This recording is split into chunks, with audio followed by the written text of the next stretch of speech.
Innalhamdulillah wassalatu wassalamu ala rasulillah wa ala alihi wa sahbihi wa man tabi'ahum bi ihsan ila yaumil qiyamah.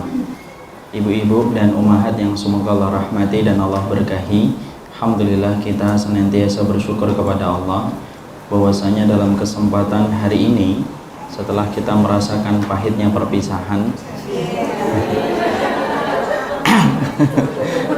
kita akhirnya bertemu dan merasakan manisnya perjumpaan. Jadi tidak ada tempat bagi kita untuk bersyukur kecuali adalah kepada Allah semata, karena Allah mempertemukan kita kembali dalam satu urusan yang baik. Kita dipertemukan bukan karena dosa dan kita dipertemukan bukan karena kemaksiatan, tetapi kita betul-betul bersyukur hari ini kita bertemu di taman surga untuk mengais setiap keberkahan ketika kita merenungi setiap perintah yang disampaikan oleh Allah dan Rasul-Nya. Dan inilah yang menjadikan kita bersyukur setiap waktunya. Apabila kita mendapatkan keadaan yang menyenangkan, ucapkanlah alhamdulillahi binikmatihi tatimmus sholihah. Segala puji bagi Allah, dengan kenikmatannya sempurna segala amal soleh kita. Dan kemudian ketika kita mendapati hal yang kurang menyenangkan, maka ucapkanlah alhamdulillah ala kulli halin. Segala puji bagi Allah dalam setiap kondisi. Karena Nabi apabila melihat keadaan yang tidak menyenangkan, maka beliau menyebutkan doa yang terakhir. Tapi Nabi apabila mendapati keadaan yang menyenangkan, maka beliau mengucapkan dzikir yang pertama. Itulah seorang mukmin, apapun kondisinya tidak pernah lepas dari pujian yang dia berikan kepada Allah Subhanahu wa ta'ala. Inilah yang menjadikan kita bersyukur setiap waktunya dan setiap saatnya. Ibu-ibu yang semoga Allah rahmati dan Allah berkahi, alhamdulillah kita bersyukur bahwasanya dalam kesempatan hari ini kita dipertemukan dalam keadaan yang sehat. Saya tidak tahu kapan terakhir mengisi di tempat ini, sekitar 1 tahun yang lalu kalau tidak salah, karena tahun 2016 ya. Jadi dari kondisi saya masih normal sampai kondisi diberitakan macam-macam ya. Tapi alhamdulillah saya dalam keadaan baik, tidak kurang satu apapun.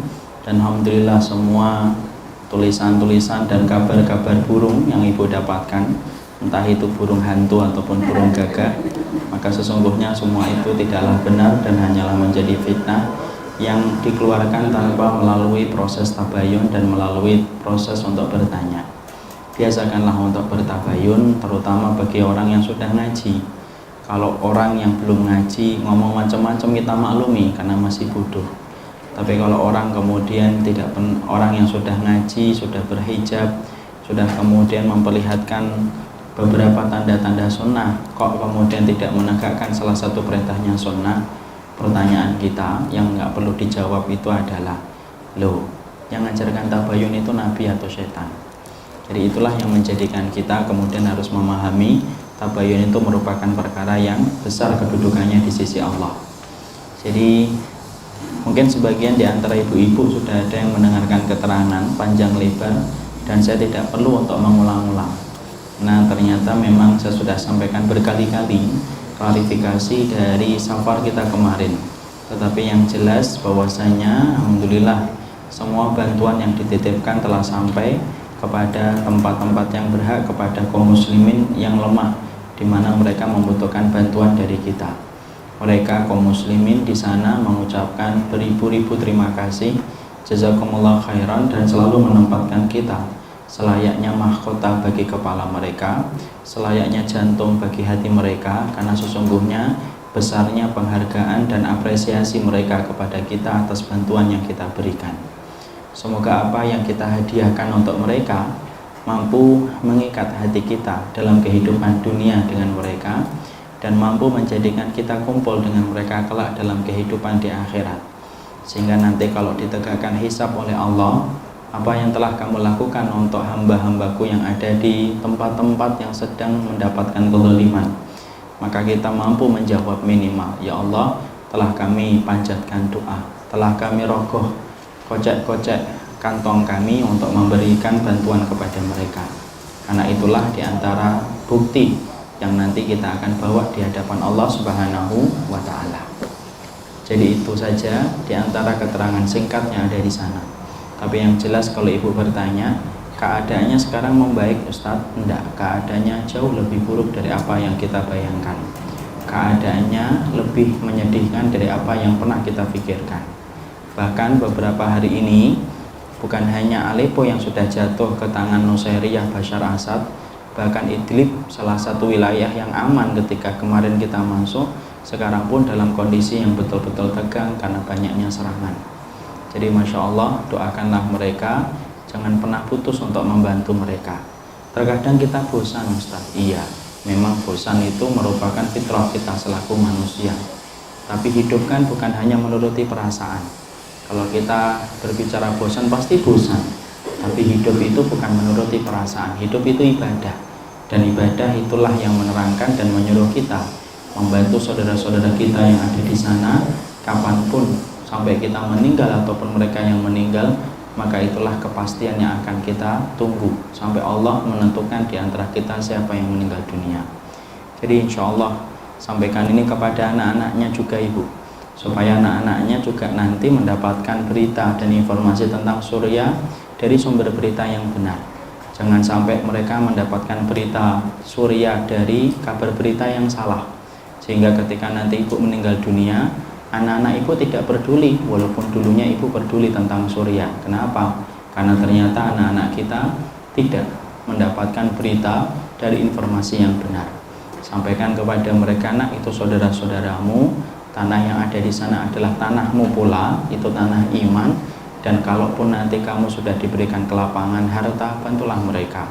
Kalau kamu melewati waktu yang mustajab, doakanlah mereka, karena mereka itu adalah peninggalan Rasulullah, dan tanahnya itu tanahnya Allah yang harus kita jaga. Jadi itulah kewajiban ibu-ibu kalau memiliki keturunan, supaya kita paham perjuangan di Suriah itu panjang.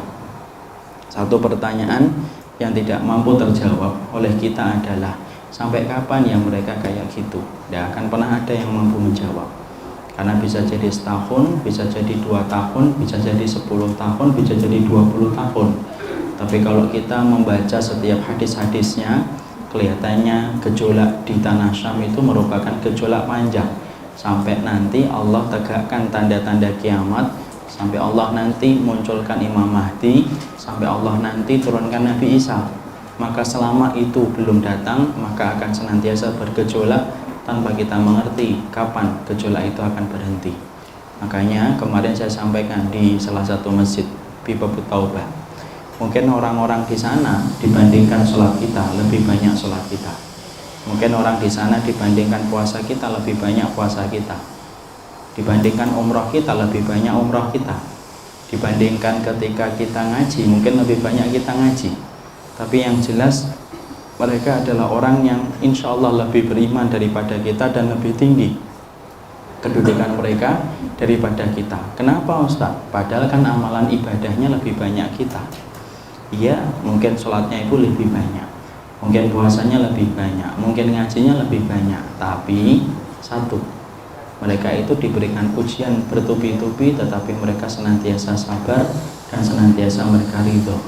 Dan tahukah kita, anak tangga yang paling tinggi mendekatkan seorang manusia kepada Allah, anak tangga itu adalah bernama ujian. Karena kado dari Allah tidak sebagaimana kado seorang suami kepada istri, tapi kado dari Allah itu kado yang mewujud menjadi ujian.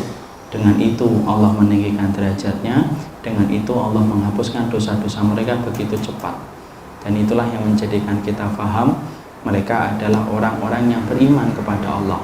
Makanya sampai Nabi bersabda, innallaha takaffala li bisyami wa ahlihi, sesungguhnya Allah telah menjaminkan kepada diriku bagaimana Syam dan bagaimana keberkahan orang-orangnya. Dan itulah yang menjadikan kita ghibtah, kita iri. Walaupun kita tidak boleh minta diuji, tapi kita iri karena keberkahan mereka, kekuatan iman mereka. Makanya kalau di sana tidak ada orang yang menggugat takdir, menyesali peristiwa, ataupun kemudian menyalah-nyalahkan ketetapan Allah. Tidak ada. Semuanya mereka pasrah, semuanya mereka senantiasa lapang hatinya, ridho kepada takdir Allah. Walaupun rumah mereka rusak, istri mereka ada yang meninggal, suami mereka ada yang meninggal, telah menjadi janda dengan banyak anak, ada anak-anak yang kehilangan kaki, semuanya, tapi mereka tetap ridho dan selalu mengucapkan Allahu Karim, Allah itu baik, Allah itu baik, Allah itu baik. Jadi seakan-akan kalau mereka berzikir dengan ucapan Allahu Karim itu artinya apa? Seakan-akan mereka ngomong kepada hatinya, "Wis sebanyak apapun ujian itu, maka dibandingkan dengan kebaikan Allah lebih banyak daripada ujian yang Allah berikan kepada kita." Makanya orang di sana pikirnya mumpeng, hasbunallah, Allahu Karim, hasbunallah, Allahu Karim terus, karena mereka membantu hatinya dengan zikir-zikir yang mereka ucapkan. Itulah orang surya, itulah mereka yang kemudian akan menjadi sebab keberkahan ketika kita membantu mereka, insya Allah. Barakallahu fikum. Sekarang mari kita buka. Kita sampai nomor berapa?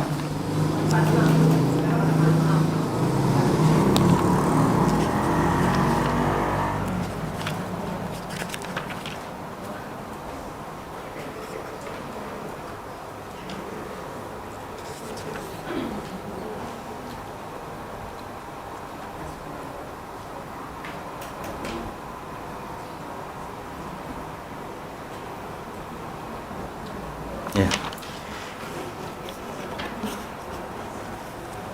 Sekarang mari kita buka pada halaman 47. Maka Imam Qurtubi membuatkan subjudul dalam pembahasan kita pada kesempatan halaman yang kita kaji. Pada halaman ke-47 Imam Qurtubi menyampaikan ucapan selamat tinggal dan rasa pedih. Maka ada pun riwayat dari Abu Hadbah Ibrahim bin Hadbah, dia berkata, sesungguhnya Nabi Shallallahu Alaihi Wasallam bersabda, sesungguhnya semua manusia itu akan mengalami kesusahan, kematian, dan sakaratul maut. Dan sesungguhnya sendi-sendi tulangnya masing-masing mengucapkan salam perpisahan kepada yang lainnya sembari berkata, Salamun alaikum. Sesungguhnya semoga kamu sejahtera. Kamu berpisah dariku dan aku akan berpisah darimu sampai hari kiamat. Hadis ini merupakan sebuah hadis walaupun dikatakan oleh para ulama sebagai hadis yang dhaif, karena sesungguhnya di dalam ini ada beberapa ulama yang mendhaifkan dan melemahkan hadis ini. Salah satunya adalah Ibnul Iraq di dalam kitabnya Tanzihus Syariah. Tetapi walaupun hadis ini adalah hadis yang dhaif, tetapi tidak bertentangan dari apa yang menjadi tema yang disampaikan oleh Imam Qurtubi. Jadi hadis dhaif itu boleh kita amalkan, boleh, selama dalam kondisi dhaifnya tidak terlalu berat. Yang kedua, kita tidak boleh meyakini ketika mengamalkan hadis itu bahwasanya itu adalah amal ibadah. Dan yang ketiga, selama itu tidak bertentangan dengan riwayat-riwayat yang lebih kuat. Maka hadis ini hanya menyampaikan tentang satu kondisi. Sesungguhnya salam perpisahan itu disampaikan oleh sendi-sendi tulang-tulang. Jadi ketika telah datang ajal bagi kehidupan manusia, maka sendi tulang itu mengucapkan perpisahan antara satu dengan yang lainnya, sembari mereka berkata, Salamun alaikum, kesejahteraan bagi kalian, dan kita akan berpisah sampai nanti hari kiamat kita akan dipertemukan kembali. Disinilah Nabi, disinilah syariat ingin menyampaikan kepada kita bahwasanya di antara bentuk kesakitan yang paling berat bukanlah ketika kita didiagnosa dengan penyakit yang tidak pernah kita sangka, tetapi sesungguhnya kesakitan yang paling berat tepat dirasakan manusia ketika akan dicabut ruh dari jasadnya. Makanya kemarin saya mengulang-ulang sebuah keterangan, kenapa ya orang ketika sakaratul maut sampai mereka tidak mampu mengucapkan aduh, padahal ketika mereka dalam keadaan sehat, ketika tangannya kena pisau dapur, maka dia akan berkata aduh. Ketika kakinya tertendang oleh kaki temannya, maka dia mengatakan aduh. Tapi kenapa manusia ketika sakaratul maut kemudian tampaknya diam, hanya tatapan matanya yang merasakan berat, tapi tidak mengatakan aduh? Kalau kita mengikuti logika, kita akan berkata mungkin karena tidak ada rasa sakit makanya tidak mengatakan aduh. Itu logika, itu logika kita, realita pikiran kita. Tapi kita mendapati di dalam keterangan yang sahih, kenapa orang-orang yang sakaratul maut itu tidak mampu mengucapkan kata aduh sekalipun, padahal aduh itu kan hal yang paling mudah. Karena saking beratnya kematian itu akan dirasakan, saking bertumpuk-tumpuknya rasa sakit yang dia rasakan, saking bertumpuk-tumpuknya itu sampai kemudian mengatakan aduh saja tidak mampu. Dan itulah rasa berat yang pasti kita rasakan.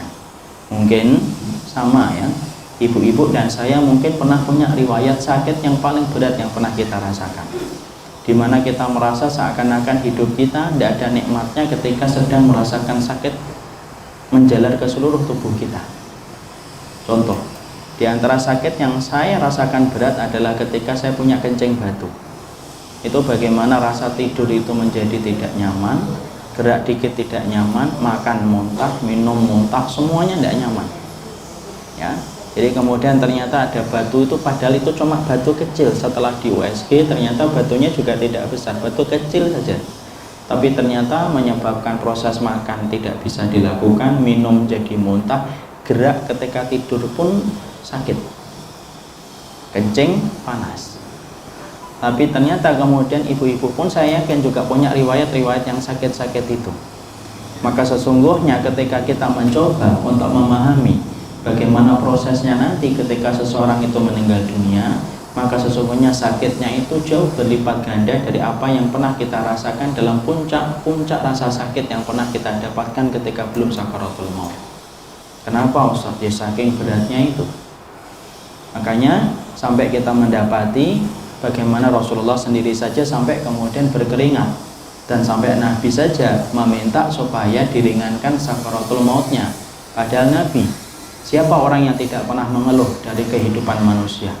Orang yang tidak pernah mengeluh dari kehidupan manusia yaitu adalah Rasulullah Shallallahu Alaihi Wasallam.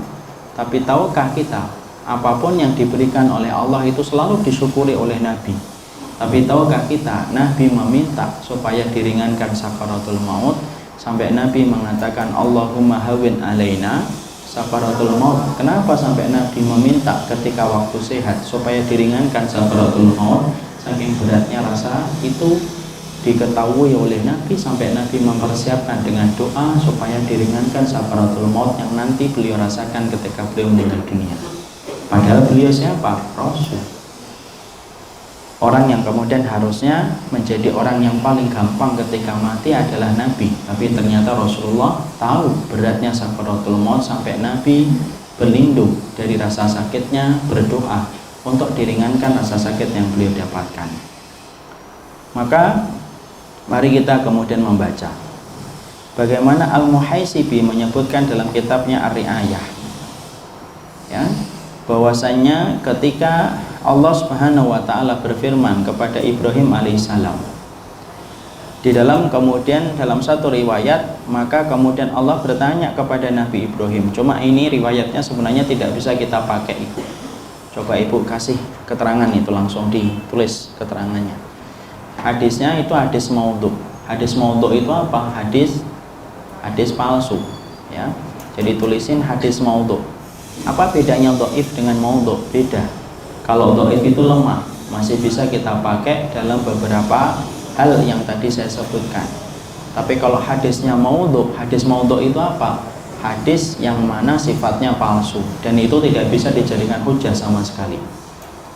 Mana hadis maudhu'nya Ustaz? Dari perkataan begitu pula Muhaisibi menyebutkan dalam riwayat dalam kitabnya Ar-Ri'ayah. Sudah? Sampai kemudian tulisan Allah berfirman, padahal sungguh kami benar-benar telah meringankan untukmu. Nah itu di situ. Sudah. Nah, dikasih keterangan supaya nanti kalau baca lagi, mengulang lagi di rumah, Ibu tidak usah banyak memperhatikan kalau di situ hadisnya maudhu, supaya kemudian tidak banyak terbuang waktu, karena masih banyak hadis sahih yang perlu kita kaji daripada hadis yang maudhu. Maka kemudian diriwayatkan pula ketika Nabi Musa alaihissalam ruhnya dipanggil pulang kepada Allah, maka dia bertanya, bagaimana rasanya wahai Musa ketika kamu itu mati? Maka kemudian Musa menjawab, ya Allah, saya rasakan diriku seperti seekor burung kecil yang digoreng hidup-hidup di wajan. Tidak mati, maka akhirnya bisa tenang, tapi juga tidak pula selamat, maka akhirnya bisa terbang. Disitulah kita mendapati inilah perkataan yang disampaikan oleh para nabi. ketika mereka diriwayatkan dalam riwayat-riwayat itu menggambarkan tentang kematian. Nah, kita harus paham dulu Ibu. Riwayat-riwayat yang mana riwayat itu disandarkan kepada para nabi atau disandarkan kepada peristiwa sebelum Rasulullah datang itu disebut dengan riwayat Israiliyat. Riwayat yang disandarkan peristiwanya sebelum Rasulullah Shallallahu Alaihi Wasallam itu namanya Israiliyat. Sikap Ahlussunnah ketika menyikapi riwayat-riwayat yang bersifat Israiliyat itu apa? Tidak boleh mendustakan dan tidak boleh membenarkan secara langsung.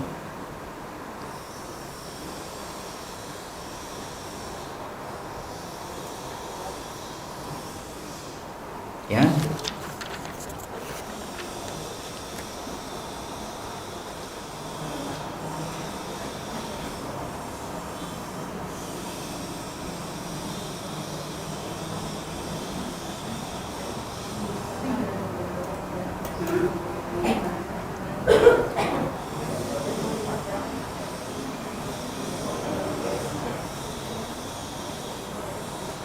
Sudah?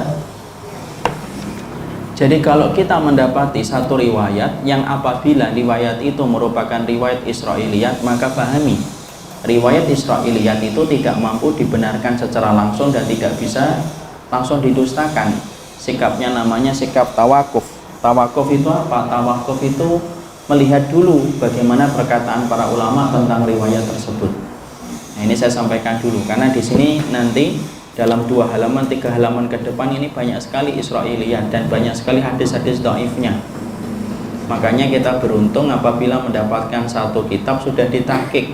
Ditahqiq itu apa? Salah satunya akan dijelaskan kedudukan hadis supaya tidak gampang kita langsung menelan mentah-mentah apa yang ditulis di dalam buku tersebut.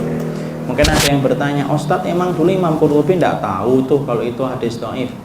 Ya namanya ulama tidak ada yang sempurna, ya tetap mungkin ada 1 kelewatan, 2 kelewatan itu wajar karena tidak ada yang maksum, karena yang maksum hanyalah Rasulullah Sallallahu Alaihi Wasallam. Kemaksuman telah pergi bersama dengan perginya Rasulullah Sallallahu Alaihi Wasallam, tapi tidak menjadikan buku ini kemudian akhirnya menjadi buku yang penuh dengan aib ketika ada hadis dhaif. Enggak, hadis dhaifnya tinggalkan, kita akan mengambil keterangan-keterangan ketika bersama dengan hadis-hadis yang sahih. Itulah sikap yang benar. Karena Ibu, tidak ada ulama yang mereka selamat dari kekurangan, tidak ada ulama. Ibu tahu Imam Ibnu Hajar itu terpeleset di dalam masalah apa? Asma wa sifat. Asma wa sifatnya yang diyakini oleh Imam Ibnu Hajar tidak sama dengan sifat asma wa sifat di dalam akidah Ahlussunnah. Apakah kemudian kita bakar kitabnya Imam Ibnu Hajar, Fathul Bari? Enggaklah. Dalam masalah asma wa sifat kita tidak mengambil, tetapi masalah-masalah lainnya kita mengambil. Itulah sikap yang benar, itu kayak gitu. Di sini kita akhirnya belajar apa? Menyikapi seseorang. Kalau kita melihat seseorang, dia berdiri di atas manhaj Nabi dan para sahabat. Kemudian dia menggunakan hadis sahih. Kemudian dia berpegang kepada penafsiran para sahabat. Kalaupun dia sudah memegang 3 ini, kalaupun terjadi sesuatu kekurangan, ada pendapatnya yang kurang benar, pendapat yang kurang benar tinggalkan. Tapi pendapat yang lainnya ketika sesuai dengan kitabullah ambil. Itulah yang terbaik. Dan itulah salah satu cara supaya menjaga persaudaraan itu tetap baik di antara orang yang beriman. Nah, saya akan ambilkan contoh kan, mungkin saya sudah sampaikan. Contoh nih, mungkin saya tidak sependapat dengan Ustadz Arifin Ilham dalam masalah apa? Dalam masalah zikir berjamaahnya. Ketika kita mendapati bahwasanya beliau ketika berzikirnya berjamaah, bukan berarti saya mendiamkan umat. Saya sampaikan kalau ditanya, Ustadz berzikir itu gimana yang sunnah? Yaitu adalah berzikir yang sunnah yang saya yakini, berzikirnya sendiri-sendiri dan tidak perlu berjamaah. Tapi bukan berarti kemudian kita mengeluarkan Ustadz Arifin Ilham dari sunnah kan? Masih banyak perkara-perkara sunnah yang bisa kita ambil dari kehidupan beliau. Itulah sikap ma'ruf ketika menyikapi orang yang beriman tuh kayak gitu. Jangan kemudian ditolak semuanya seakan-akan beliau itu orang kafir. Beliau tetap orang yang beriman kok. Ya kalau ada salah kan ya wajar. Siapa sih yang kemudian maksum di atas muka bumi ini? Emang ustadzmu maksum? Kan tidak mungkin kan? Ada orang kan tidak sekarang. Kalau ada yang kepleset 1 sudah, ya kan? Ditinggalin langsung mengatakan ini ustadznya ini tidak sunnah, ustadznya tidak berilmu, ustadznya nggak sesuai dengan Nabi lah. kayak ngerti aja. Hadihi aja mungkin nggak ngerti kok. Membedakan ikhfa sama ikhfa syafawi aja nggak tahu. Sok komentar kayak gitu. Nggak usah gitulah. Ya, nggak usah gitu ya. Yang ustadznya aja nyantai-nyantai aja kok, kemudian muridnya kayak gitu, sampai kemudian baru dikeluarkan bangku langsung keluar, kemudian baru diseret bangkunya nggak sesuai keluar. Nggak usah gitu. Ketemu di jalan melengos, nabrak-nabrak taman, nggak usah gitu. Nggak usah gitu ya. Nggak curhat, saya nggak pernah. Saya orangnya mas sabar. Sabar ngomong jadinya riak. Jadi kemudian akhirnya disitulah kita memahami, kalaupun ada sesuatu yang kita tidak setuju dari seseorang, yang wajar, itu wajar. Ustadz Arifin Ilham mungkin tidak sunnah dalam masalah zikir ini, tapi masalah ini kan sunnah. Poligaminya sunnah. Alhamdulillah saya dapat contoh ini. Jadi kemudian masih banyak hal-hal yang kemudian kita bisa ambil contoh dari beliau.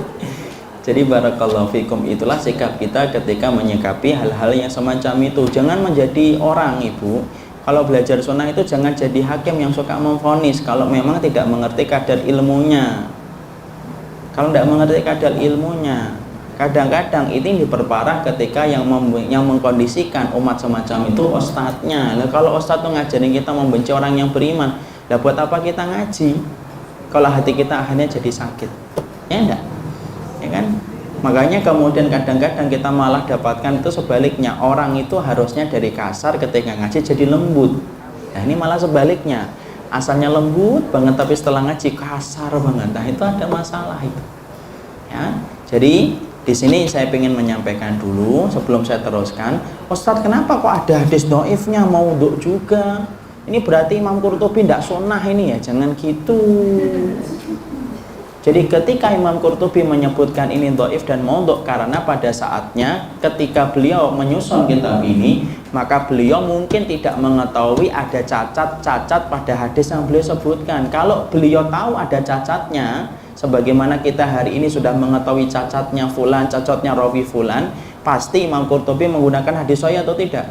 Pasti. Karena apa? Beliau ulama ahlu sunnah yang dianggap menjadi ulama besar, dan pasti beliau selalu berpihak kepada sunnah. Bukan berarti beliau itu sengaja untuk menampilkan hadis maudhu dan hadis palsu. Jangan sampai di rumah dibanting bukunya, ternyata Masya Allah banyak maudhunya. Jangan gitu. Itu kesalahan itu. Jadi kemudian bijak-bijaklah ketika kita menyikapi, dan kita harus paham Imam Qurtubi tidak tahu kalau hadis itu ada masalahnya. Lu kok ulama besar kok tidak tahu? Ya wajar dong, memang ulama itu manusia biasa kok. Contohnya saya sebutkan Ibu, nikah tanpa wali. Nikah tanpa wali itu boleh atau tidak boleh? Nikah tanpa wali boleh atau tidak? Saya ketemu nih seorang akhwat, kemudian saya ajak nikah yuk. Terus kemudian dia mengatakan tidak ada wali. Boleh nggak saya kemudian nikah dengan dia? Ya kalau akhwatnya mau ya. Ya kalau akhwatnya tidak mau nggak usah dibahas. Saya ngajak nikah, kemudian ternyata dia tidak menikah tanpa wali, boleh atau enggak? Siapa yang mengatakan tidak sah, angkat tangan. Coba tunjukkan keberanian. Sah atau tidak? Sah atau tidak? Nggak sah. Yang sering nelpon saya kalau telat. Sah atau tidak sah? Sah atau tidak sah? Ya. Imam Abu Hanifah. Kenal Imam Abu Hanifah? Saya salah nanya ternyata. Imam Abu Hanifah itu ulama besar, ya, salah satu di antara 4 madhab itu salah satunya Imam Abu Hanifah. Imam Abu Hanifah itu ngomongnya begini, tasluhu lil mar'ati anta tasarraf fi maliha wa kadzalika tasluhu anta tasarraf fi irdiha. Seorang wanita itu ketika dia punya harta boleh mengelola hartanya. Wanita itu boleh nggak mengelola hartanya, Ibu? Jual beli mobil boleh atau enggak? Jual beli minyak boleh atau enggak? Boleh semuanya. Jual beli rumah pun boleh, jual beli permata pun boleh. Harus ada walinya atau enggak? Kalau dia jual rumah harganya 10 M, harus ada syarat walinya? Ya, karena apa? Maka kemudian Imam Abu Hanifah berkata, ya kalau wanita saja boleh mengelola hartanya, maka dia lebih berhak mengelola kehormatan dirinya. Wong hartanya saja boleh, apalagi kehormatan dirinya, karena dialah pemilik dirinya sendiri. Berdasarkan kepada pendapat beliau tentang itu namanya qiyasun. Maka kemudian beliau, Imam Abu Hanifah berkata, seorang wanita boleh nikah tanpa wali. Sekarang saya tanya, boleh atau tidak? Loh, baru saja mengatakan tidak boleh, cepatnya hatimu berubah. Ya Allah, lindungilah saya orang-orang kayak gitu. Boleh atau enggak? Boleh atau enggak? Loh, tadi perkataan Imam Abu Hanifah lebih pintar mana? Lebih pintar mana? Secara jumhur ulama, apa jumhur ulamanya? Kayak tahu jumhur ulama aja. Sampai Roma juga ditanya jumhur ulama itu apa, anak juga nggak tahu. Boleh atau enggak? Enggak. Berarti Imam Abu Hanifah salah?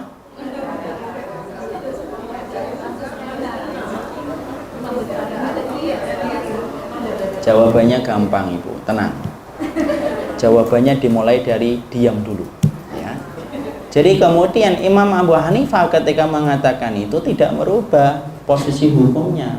Posisi hukumnya tidak boleh bagi seorang wanita menikah tanpa wali. Jadi kalau misalkan saya senang sama seorang akhwat, walinya tidak ngizinin, ya maaf ya, saya tidak boleh. Nikah lari tidak bisa, nikah kontrak nikah lari tidak bisa, nikah ini tidak bisa, harus dengan walinya. Walinya senang dulu. Makanya kalau kemudian kita senang, nah ke walinya dulu, baru ke anaknya yang benar ini. Jadi kemudian ternyata setelah kemudian itu, kenapa kok tidak boleh nikah tanpa wali? Karena Rasulullah secara jelas mengatakan, ayyuma imra'atin nakahat bi ghairi idni waliha fanikahuha batilun. Pernikahan mana saja yang terjadi tanpa proses wali yang kemudian meridhoi dan mengizinkan, maka pernikahan itu batal, tidak sah. Jadi kalau ada orang nikah lari itu pada dasarnya tidak sah dia.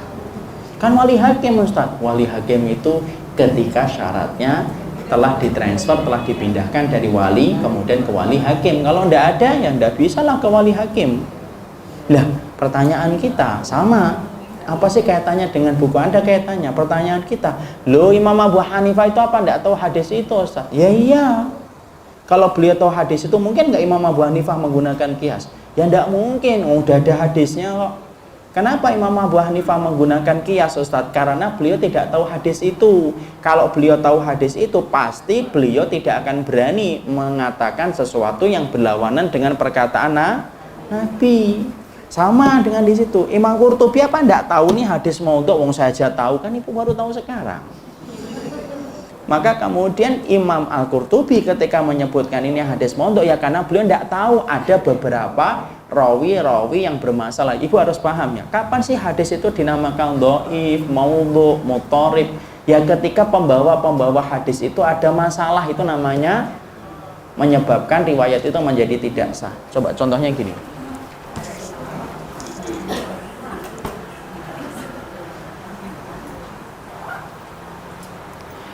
Contohnya kemudian kita mengambilkan ada sebuah hadis Rasulullah SAW tadi ketika tulang-tulang itu berkata salamun alaikum.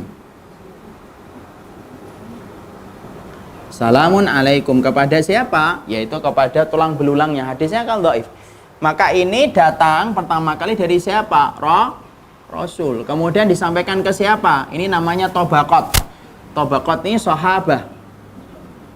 Kemudian ada tobaqat lagi namanya tabi'in. Kemudian ada tobaqat lagi namanya tabi'ut tabi'in. Dan kemudian sampai kemudian para imam madzhab atau kemudian ada Bukhari, Muslim dan yang lainnya. Maka ini namanya apa? Namanya sanad. Kalau kemudian hadisnya namanya apa? Matan. Inti hadisnya atau penjelasan hadisnya namanya matan. Kalau yang membawa hadis ini namanya adalah sanad. Lah biasanya kok bisa dikatakan itu hadis lemah, hadis maudhu? Ya banyak sebab. Mungkin di sininya ternyata katanya dari Umar. Padahal dicek Umar tidak pernah kemudian menyampaikan itu. Ada yang mengatakan di sini dari kemudian Atta misalkan. Kemudian di sini kemudian dari Ibnu Umar.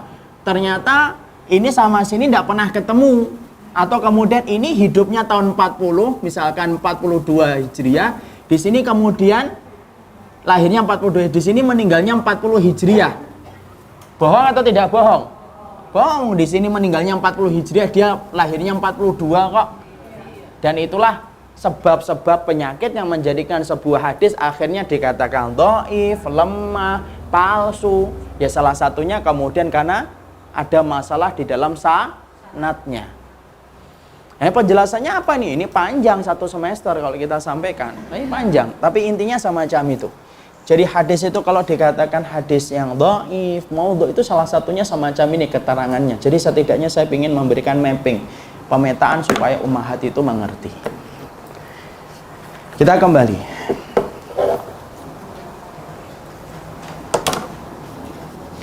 Disinilah kemudian kita mengetahui dari pemaparan hadis-hadis yang disampaikan di sini, walaupun hadis ini banyak sekali hadis-hadis yang dhaif, tetapi sesungguhnya apa yang disampaikan oleh Imam Qurtubi hanyalah dengan satu faedah di dalam tema ini. Temanya apa? Betapa beratnya sakit yang akan dirasakan manusia ketika mereka itu akan meninggal dunia. Makanya inilah yang menjadikan kita kenapa ketika mendampingi orang yang meninggal dunia, ringankan bebannya seringan-ringan mungkinnya. Makanya sampai kalau nangis keluar dulu dari ruangan ketika ada orang yang akan sakaratul maut. Jangan kemudian membebani dengan perkataan yang memberatkan. Jangan ngomong apapun kecuali ngomong yang baik. Kenapa? Karena beban dia sudah terlalu berat. Jangan sampai terbebani dengan pemikiran yang menambah beban pikirannya. Ya.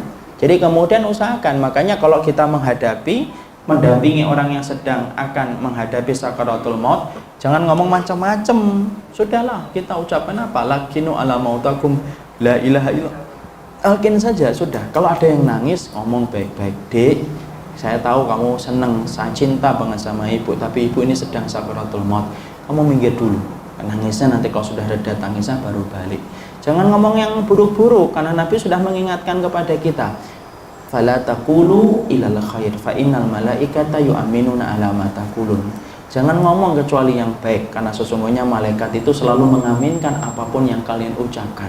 Jangan ngomong Masya Allah ibu berat ini pasti ya sakaratul mautnya ya, jadi berat. Jadi ringan saja, ringankan saja. Bacaan Quran aja matikan. Kalau sudah dalam keadaan sakaratul itu matikan, murotalnya matikan, orang yang ngobrol keluar. Betul-betul fokus kita ucapan apa? La ilaha illallah. Ya. La ilaha illallah. Udah itu saja, tidak usah diganti-ganti. Orang yang membacakan Quran murotal enggak, sudah.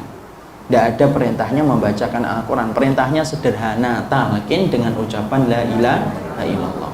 Kalau sakit, belum sakaratul maut, memang tidak apa-apa. Ibu nyalakan murotal, dengarkan di telinganya suara-suara murotal, boleh, tidak apa-apa. Tapi kalau saatnya orang yang kita cintai sudah mulai nazar, sudah mengatakan, sudah mulai tidak sadar, sudah tidak lagi kemudian paham tentang kondisi sekitarnya, sudah, itu saat yang paling berat. Itu saat yang paling berat. Dan kita bayangkan aja kadang-kadang ketakutan. Makanya orang yang beriman itu menghadapi mayat itu diantara takut dengan harapan. Kenapa kita takut? Ya karena kita takut bagaimana merasakan sakitnya dan bagaimana mempertanggungjawabkan semua amal perbuatan kita. Tapi ada harapan. Kenapa kita berharap? Kalau kita tidak mati, ya tidak akan ketemu dengan Allah, tidak akan ketemu dengan Roh. Dan orang yang benci ketemu Allah, Allah lebih benci ketemu sama dia. Tapi orang itu senang dengan kematian, maka Allah lebih senang untuk ketemu dengan dia. Makanya orang yang beriman menyikapi kematian itu apa? Antara harapan dengan rasa takut. Takut ketika dia membayangkan rasa sakitnya, membayangkan bagaimana mempertanggungjawabkan setiap detail perbuatannya. Tapi ada harapan. Apa harapannya? Saatnya bertemu dengan sedekah kita, bertemu dengan sholat kita, bertemu dengan amal-amal soleh kita, dan itulah jembatan untuk mempertemukan kita, bertemu dengan Allah dan bertemu dengan Rasulullah Sallallahu Alaihi Wasallam. Jadi disitulah kita paham Imam Qurtubi mencoba untuk Imam Qurtubi mencoba untuk mengkondisikan hati selalu ingat kepada proses kematian, di mana proses kematian merupakan sesuatu yang berat.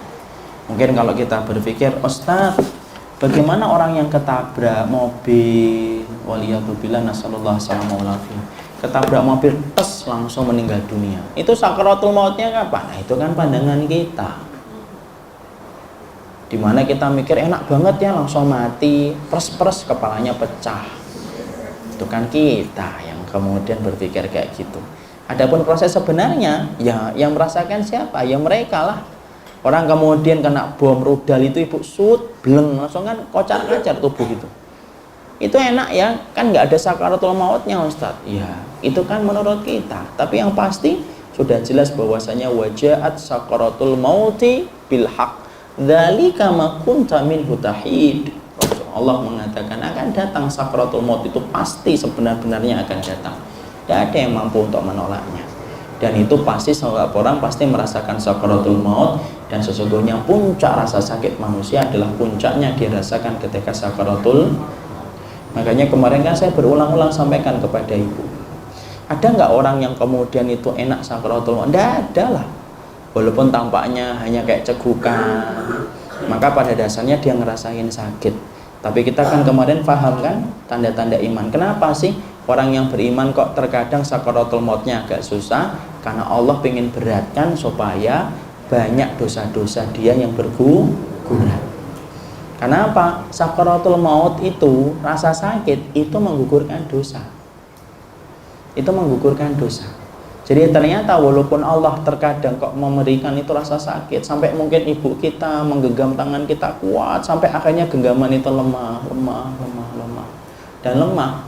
Walaupun dia tampaknya merasakan sakit dan itu terasa, tangan kita ketika digenggam erat sama ibu kita, pada dasarnya rasa sakit yang dia rasakan menggugurkan dosa-dosanya ketika dia meninggal dunia. Itulah orang yang beriman, semuanya untung. Sampai dia mati pun masih diberikan keuntungan lebih oleh Allah. Sakit yang dia rasakan itu kemudian ternyata menjadi sebab dihapuskannya dosa. Bedakan orang kafir. Ada kan orang kafir, kok saya kan ada dulu yang ngomong, ibu pernah nggak ngeliat Bunda Teresia itu matinya gampang itu? Tahu kan Bunda Teresia? Orang yang diagung-agungkan oleh kalangan-kalangan agama sebelah. Ketika kemudian mereka itu banyak kok orang-orang kafir, dia Kristen, dia Hindu, dia Buddha, tapi kok matinya gampang, tenang, kemudian seakan-akan ngelihat bahagia, harus kemudian memejamkan mata gitu. Kalau ala sinetron ngomong dulu, aku tinggalkan kalian ya, baik-baiklah, itu ala sinetron biasanya.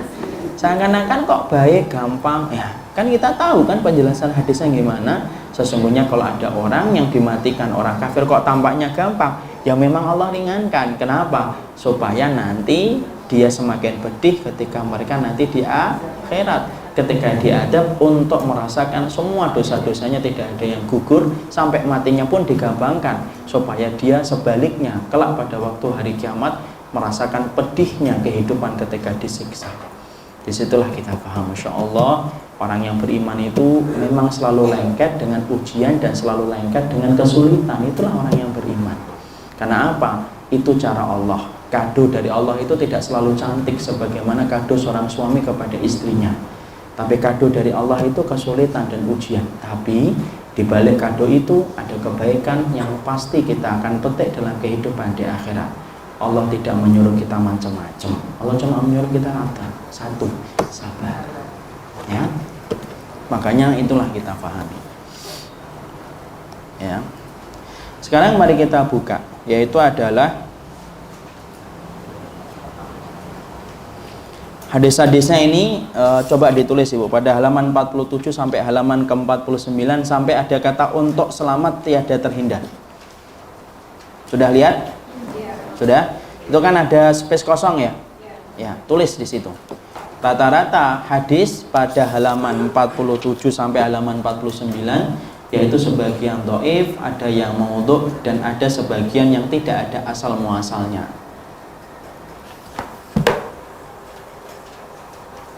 Supaya nanti ketika ibu kemudian gampang menyeleksi dan memfilternya. Kalau nanti membaca ulang, ya walaupun saya agak ragu ya dibaca ulang, tapi ya tidak apa-apa, ditulis semua. Ditulis. Rata-rata hadis pada halaman 47 sampai 49 ada yang dhaif, ada pula yang maudhu dalam tanda kurung dengan kurung tutup, palsu, dan banyak juga yang tidak ada asalnya. Hadis itu kalau tidak ada asalnya ibu harus paham loh. Tidak ada asalnya itu lebih ringan mana hadis maudhu sama hadis yang tidak ada asalnya?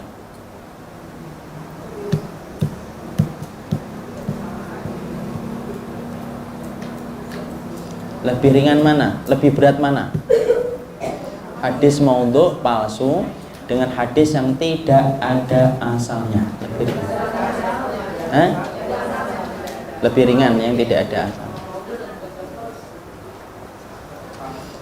Hadis yang tidak ada asalnya itu lebih parah daripada hadis maudhu. Kenapa? Hadis maudhu itu masih ada kelihatan rawinya diperiksa. Kalau hadis tidak ada asalnya, di kitab hadis aja tidak ada.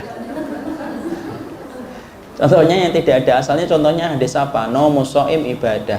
Tidurnya orang yang beribadah itu, tidurnya orang yang berpuasa itu ibadah. Itu bukan hadis maudhu, itu hadis tidak ada asalnya.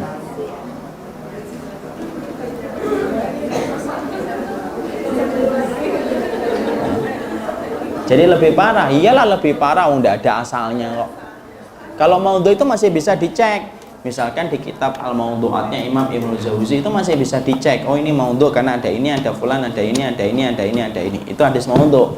Tapi kalau tidak ada asalnya, mau dicek di mana? Di hadis tidak ada. Makanya itu siapa? La aslalahu, tidak ada asalnya. Ya contohnya lagi hadis yang tidak ada asalnya itu apa? Yaitu adalah ketika kita mau menjelang bulan Ramadan, malaikat berdoa, maka tidak akan aku ampuni selama mereka tidak bermaaf-maafan. Maka itu hadis tidak ada asalnya. Ya. Maka kemudian hadis itu tidak ada asalnya. Makanya kemudian akhirnya apa? Lebih parah daripada hadis maudhu. Kemudian kita ambil yang ke-49. Sudah ditulis ya? Ya. Kita baca 49. Kita baca halaman 49. Maka Umar bin Abdul Aziz pernah mengirimkan, ya, yaitu pernah beliau kemudian mengirimkan sebuah tulisan, yaitu adalah amma ba'du, sesungguhnya aku berpesan. Umar bin Abdul Aziz ini adalah salah satu khalifah yang kemudian telah diakui dan telah ditetapkan menjadi khalifah kelima dari Khulafatur Rasyidin. Khulafatur Rasyidin itu berapa ibu? Ada 4, Abu Bakar, Umar, Utsman, Ali, dan ditambah yang terakhir Umar bin Abdul Aziz, yaitu adalah merupakan cucu dari Asim. Asim ini siapa? Itu merupakan putra dari Umar bin Khattab radhiyallahu anhu, yaitu Asim bin Umar, yaitu salah satu di antara kakaknya Umar bin Ibnu Umar. Maka beliau menjadi khalifah ini sangat luar biasa dengan kesolihannya dan ketakwaannya. Sampai-sampai makmurnya pemerintahan ketika dipimpin oleh Umar bin Abdul Aziz, sampai-sampai tidak ada orang pada saat itu menjadi mustahik zakat. Tidak ada yang menerima mustahik zakat. Jadi sampai pembagian korban pun susah untuk dikasihkan ke siapa, karena semuanya sudah kecukupan. Bahkan saking bertakwanya Umar bin Abdul Aziz sampai diterangkan di dalam kitab-kitab sirahnya para ulama, bahwasanya pada saat ketika Umar bin Abdul Aziz rahimahullahu ta'ala beliau menjadi khalifah, sampai serigala saja tidak mau menerkam domba. Karena apa? Karena keberkahannya pemerintahnya Umar bin Abdul Aziz. Serigala nggak mau nekam domba, Masya Allah.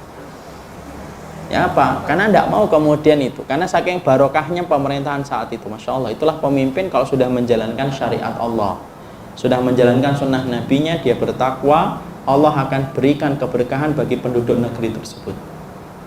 Ya. Maka kemudian kapan? Lihat apa yang terjadi setelah kemudian Umar bin Abdul Aziz meninggal. Tepat ketika malam Umar bin Abdul Aziz meninggal dunia, maka kemudian seorang penggembala di tengah padang pasir tiba-tiba melihat serigala menerkam domba, menerkam kambing. Kemudian dia berkata, ini pasti ada peristiwa besar. Dan ternyata pada malam itulah Umar bin Abdul Aziz meninggal dunia. Makanya kemudian serigala kembali lagi menerkam domba, menerkam kambing. Setelah kita lihat, Masya Allah, betapa ketakwaan itu bisa merubah banyak keadaan. Jadi makanya Masya Allah kita membutuhkan pemimpin yang bertakwa.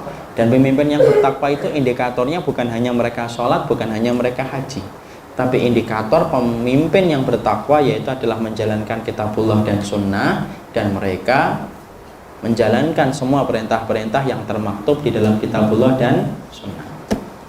Sekarang kembali kepada bukunya. Umar bin Abdul Aziz meriwayatkan dia pernah menulis surat kepada beberapa orang sahabatnya. Dia berisi nasihat, amma ba'du, sesungguhnya aku berpesan kepada sekalian, bertakwalah kepada Allah, senantiasa takut, dan jadikanlah takwa dan sikap warok sebagai bekal kamu sekalian. Warok itu apa, Ibu? Warok itu menjaga diri dari perkara-perkara yang syubhat. Itu namanya warok. Ditulis. Warok itu menjaga diri dari perkara-perkara yang syubhat. Itu dinamakan warok.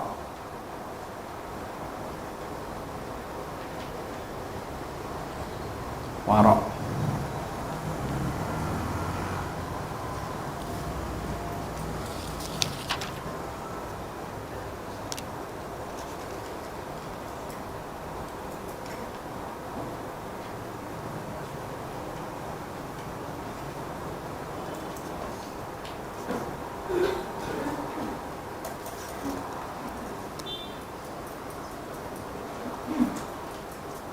Ya. Maka kemudian di sini kita mendapati bahwasanya Umar bin Abdul Aziz menceritakan tentang sebuah riwayat yang menggambarkan tentang kejadian tentang malaikat maut. Malaikat maut adalah malaikat mencabut nyawa. Sebenarnya Ibu, saya tidak terlalu ingin mendalam menyampaikan tentang riwayat ini karena pada dasarnya riwayat ini juga sama, tidak ada asalnya. Ya, tapi tidak apa-apa, kita baca secara globalnya saja. Ini menggambarkan betapa dahsyatnya malaikat maut yang dititipin oleh Allah untuk mencabut setiap nyawa manusia. Ya. Makanya kemudian beliau menyampaikan bahwasanya takutlah kalian kepada kematian dan takutlah kalian kepada malaikat maut. Itu yang ingin disampaikan oleh Umar bin Abdul Aziz. Walaupun keterangan ini memang belum berdasarkan kepada hadis-hadis yang sahih. Maka di antara firman yang bisa kita jadikan renungan dari ucapan yang disampaikan oleh Umar bin Abdul Aziz, yaitu adalah fakaifa idza tawafathumul malaikatu yadribuna wujuhahum wa adbarahum. Maka bagaimana keadaan mereka malaikat maut ketika mencabut mereka nyawa mereka, seraya mereka memukul muka mereka dan punggung mereka. Maka di sini diterangkan malaikat maut itu memukul dengan cambuk api. Jadi artinya ini kepada siapa? Ini adalah orang-orang yang mereka senantiasa mengikuti apa yang dibenci oleh Allah dan mengikuti orang-orang kafir. Ya. Jadi orang-orang yang mengikuti orang kafir, dalika bi annahum qalu lil ladzina karihu ma nazalallahu sanuti'ukum fi ba'dil amr. Ini surat Muhammad ini harus paham. Ini berkaitan tentang juga yang kita harus paham. Orang-orang munafik itu mereka mengatakan sanuti'ukum fi ba'dil. Kita akan mentaati kalian, padahal mereka itu adalah orang-orang yang membenci Al-Qur'an. Siapa yang membenci Al-Qur'an? Salah satunya orang kafir. Buka surat Muhammad. Surat Muhammad 25, 24, 25, 26, 25, 26, 27.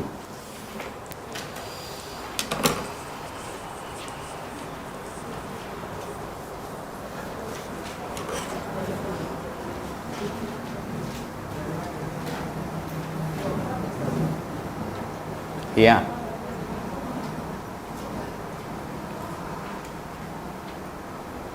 Dibaca. Masih di bawah tasnya itu. Ya. Maka tidaklah mereka menghayati Al-Quran, ataukah hati mereka sudah terkunci? Afala yatadabbaruna al-Quran am ala qulubin aqfaluha. Teruskan. Sesungguhnya orang-orang yang berbalik kepada kekafiran setelah petunjuk itu jelas bagi mereka, setanlah yang melalui mereka dan memanjangkan angan-angan mereka. Yang demikian itu karena sesungguhnya mereka telah mengatakan kepada orang-orang Yahudi yang tidak senang kepada apa yang diturunkan Allah. Jadi bukan hanya Yahudi, sebenarnya Yahudi dan Nasara. Dalika bi annahum karihu ma dalika bi annahum qalu lil ladina karihu ma nazalallahu sanuti'ukum fi ba'dil amr. Jadi jangan main-main loh ngikutin orang kafir, itu tidak perkara ringan di hadapan Allah. Ini berkaitan pula nih tanggal sebentar lagi nih. Nah, 15 ya. Maaf ya saya tidak tahu ya. Jadi kemudian sampai mereka dibisik-bisikin oleh setan itu. Ya, Masya Allah ya, masih sempat-sempatnya bela pemimpin non-muslim, Masya Allah, masih milih pemimpin non-muslim. Padahal jelas-jelas bukan hanya menghinakan Al-Quran, menghinakan ulama, berkali-kali memperlihatkan arogan, kok masih bisa membela. Itu sehat. Jadi kemudian kita harus paham, ini loh ayatnya yang menjadi renungan bagi kita. Teruskan. Kami akan mematuhi kamu dalam beberapa urusan, tetapi Allah mengetahui rahasia mereka. Maka bagaimana nasib mereka apabila malaikat mau mencabut nyawa mereka, memukul wajah dan punggung mereka dengan cambuk api.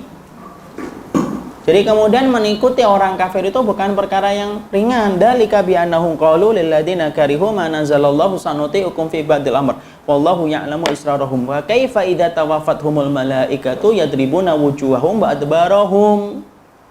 Itu tidak main-main loh. Nanti kalau kamu mati, tepat ketika kamu mati dicabut itu langsung dipukul sama malaikat maut. Saking bencinya malaikat maut sama orang yang dohirnya Islam tapi kok malah ngikutin orang-orang kafir.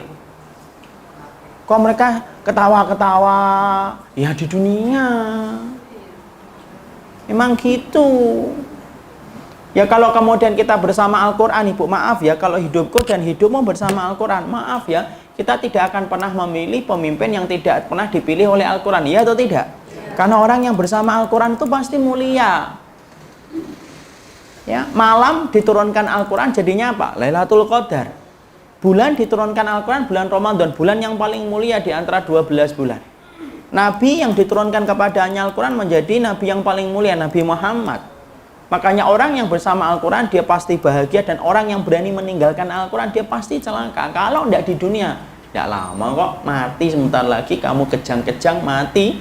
Allah mengatakan fakaifa idza tawaffathumul malaikatu yadribuna wujuhahum wa adbarahum. Dan ingat loh, Allah itu kemudian tidak pernah menyelisih apapun yang dia ucapkan di dalam kalam kitabullahnya. Tidak boleh main. Malaikat maut, ya. Dan malaikat maut itu betul-betul benci. Ingat, malaikat maut itu akan memperlakukan ruh ketika dicabut itu, kalau dia betul-betul melakukan dosa besar itu sampai ketika baru dicabut saja kemudian perlakuannya sudah beda. Ada lagi yang kayak gini, Ustaz? Ada. Buka surat An-Nisa ayat 100. An-Nisa ayat yang 100.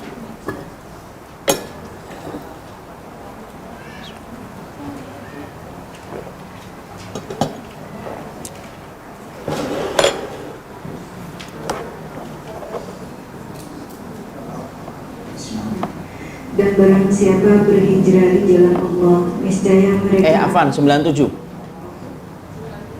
Sesungguhnya orang-orang yang dicabut nyawanya oleh malaikat dalam keadaan menzalimi sendiri, mereka para malaikat bertanya, bagaimanakah kamu ini? Mereka menjawab, kami orang-orang yang tertindas di bumi Mekah. Mereka para malaikat bertanya, bukankah bumi Allah itu luas sehingga kamu dapat berhijrah atau berpindah-pindah di bumi itu? Maka orang-orang itu tempatnya di neraka jahanam, dan jahanam itu seburuk-buruk tempat kembali. Ya. Di situ sampai kita mendapati perlakuan malaikat maut kepada manusia itu berdasarkan kepada sikap hidupnya ketika dia masih diberikan kehidupan. Semakin dosanya besar, kemunafikan, kekufuran, ya semakin berat perlakuan malaikat maut itu. Kenapa? Berdasarkan amalnya. Ayat yang ke-97 surat An-Nisa menceritakan siapa? Orang yang tidak mau hijrah. Itu ternyata mereka itu dicecar oleh para malaikat. Kenapa sih kalian itu tidak berhijrah? Alam takun ardullahi wasi'atan fatuhajiru fiha. Kenapa sih kamu? Bumi Allah itu kan luas. Kenapa nggak hijrah aja? Tuh, dicecar itu. Jadi baru mati aja udah dicecar oleh malaikat maut. Loh, kamu itu ngapain? Kok bisa mati di barisan kaum musyrikun? Karena apa? Ada sahabat yang tidak mau berhijrah kan, Ibu? Kemudian dia tetap tinggal di kota Mekah sampai akhirnya ketika terjadi peperangan antara kaum muslimin dan orang musyrikun, Orang-orang itu dipaksa untuk memerangi Nabi. Kenapa? Mereka tinggal di Mekah karena tidak mau hijrah. Mati di barisan kaum musyrikun. Allah turunkan ayat ini untuk memperingatkan. Nggak main-main. Iya, nggak main-main lah. Makanya kemudian ketika kita membayangkan malaikat maut akan memperlakukan kita, ya bayangkan ketika kamu menghormati Allah, maka malaikat pun akan menghormati dirimu ketika pulang kepada Allah. Tapi ketika hidupmu tidak pernah menghormati Allah, jangan harapkan para pesuruh-pesuruhnya Allah akan menghormati dirimu sebagaimana kamu tidak pernah menghormati Allah dalam hidupmu. Ya, itulah yang kemudian kita pahami betapa malaikat maut itu merupakan satu makhluk yang penuh dengan ketakutan ketika membayangkannya, karena berdasarkan kekuatan yang dimiliki oleh malaikat maut. Sekarang sakaratul maut yang dialami Nabi Shallallahu Alaihi Wasallam itu kayak apa? Nah, itulah yang akan kita bahas dalam pertemuan kita berikutnya.